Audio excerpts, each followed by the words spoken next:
Ramai yang rasa tidur tak lena itu satu hal yang kecil. Tetapi sebenarnya bila ia jadi rutin, kesannya boleh kacau seluruh sistem badan. Ini antara kesannya. Satu, otak jadi kabur, susah fokus dan juga mudah lupa.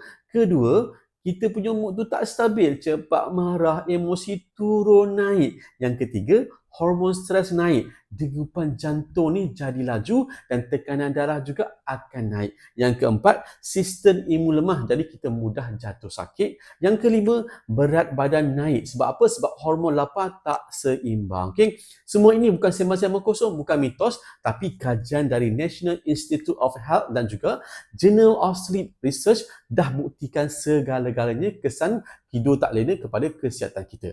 Tapi kenapa jadi macam tu? Okey, persoalannya salah satu sebab utama ialah paras magnesium rendah. Okey, magnesium ni mineral penting untuk bantu tenangkan sistem saraf dan stabilkan hormon tidur.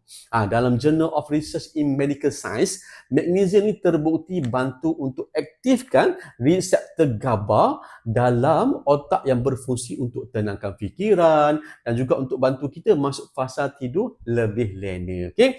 Kalau anda susah tidur, selalu terjaga tengah malam atau bangun masih rasa penat, itu tanda badan kekurangan magnesium. Okay? Untuk bantu tidur lebih berkualiti, pastikan pengambilan magnesium secukupnya, sama ada daripada makanan seperti kekacang, bayam, pisang, avokado, dark coklat ataupun suplemen magnesium bisglycinate dalam bentuk yang paling mudah diserap dan juga sangat lembut pada perut. Okay?